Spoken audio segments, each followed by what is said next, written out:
अच्छी बात है क्योंकि इस बार विपक्ष बहुत मजबूत है, तो अगर अपना स्पीकर चुना है तो अच्छी बात है। खड़गे जी का प्रश्न है, एक सीनियर लीडर हैं, मैं उनका सम्मान करता हूँ। कल से लेकर आज तक उनसे 3 बार हमारी बात हुई। तो तय हो गया कि इस बार वो होगा जो आजाद भारत के इतिहास में अब तक नहीं हुआ। सर्वसम्मति से स्पीकर नहीं चुना जाएगा, बल्कि सांसदों के वोट से तय होगा कि लोकसभा में स्पीकर सत्ता पक्ष का होगा या फिर विपक्ष का।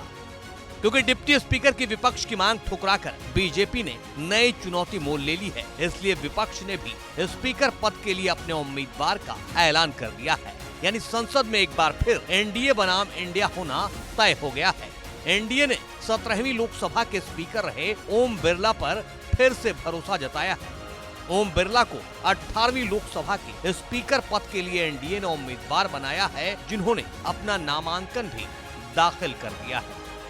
ओम बिरला से मुकाबले के लिए विपक्ष ने संयुक्त रूप से के सुरेश को अपना उम्मीदवार बनाया है, जो केरल से सांसद जो 18वीं लोकसभा में 8वीं बार सांसद चुने गए हैं। के सुरेश ने भी अपना नामांकन दाखिल कर दिया है।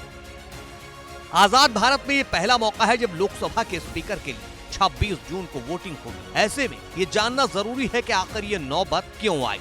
दरअसल विवाद की शुरुआत प्रोटेम स्पीकर पद को लेकर हुई। विपक्ष की दलील है कि वरिष्ठता के लिहाज से ये पद के सुरेश को मिलना चाहिए था, लेकिन एनडीए ने भर्तृहरि महताब को प्रोटेम स्पीकर बना दिया।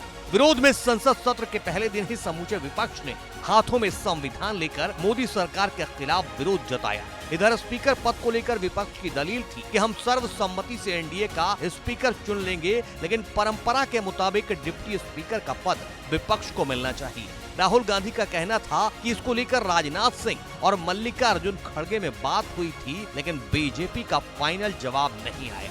पूरी ऑपोजिशन ने कहा है, हमने सबके सबसे बात की है, पूरे ऑपोजिशन ने कहा है कि हम स्पीकर को सपोर्ट करेंगे, मगर कन्वेंशन ये है कि डेप्यूटी स्पीकर ऑपोजिशन को मिलना चाहिए। राजनाथ सिंह जी ने कल शाम कहा था कि वो खारगे जी को कॉल रिटर्न करेंगे। अभी तक राजनाथ सिंह जी ने खारगे जी का कॉल रिटर्न नहीं किया। नरेंद्र मोदी जी कोई कंस्ट्रक्टिव कोऑपरेशन नहीं चाहते हैं, क्योंकि कन्वेंशन है कि डेप्यूटी स्पीकर ऑपोजिशन का होना चाहिए। और हमने कहा है, पूरे ऑपोजिशन ने कहा है कि अगर कन्वेंशन फॉलो किया जाएगा तो पूरा समर्थन स्पीकर के इलेक्शन में हम देंगे। यही इनकी फॉर्मूला है, यही इनकी स्ट्रेटजी है और इनको ये बदलना ही पड़ेगा। जबकि इंडिया की तरफ से उम्मीदवार के ऐलान के बाद राजनाथ सिंह का कहना है कि उन्होंने कांग्रेस के राष्ट्रीय अध्यक्ष मल्लिकार्जुन खड़गे को 3 बार कॉल किया है। खड़गे जी का प्रश्न है, एक सीनियर लीडर हैं, मैं उनका सम्मान करता हूँ। कल से लेकर आज तक उनसे 3 बार हमारी बात हुई।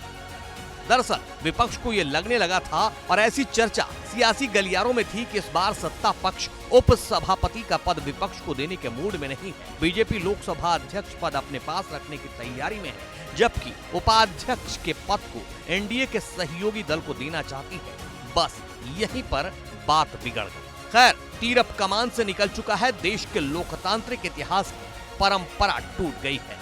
देश में पहली बार स्पीकर पद के लिए चुनाव तय हो चुका है। 26 जून का इंतजार कीजिए। एनडीए बनाम इंडिया का मुकाबला संसद में भी जबरदस्त होने वाला है।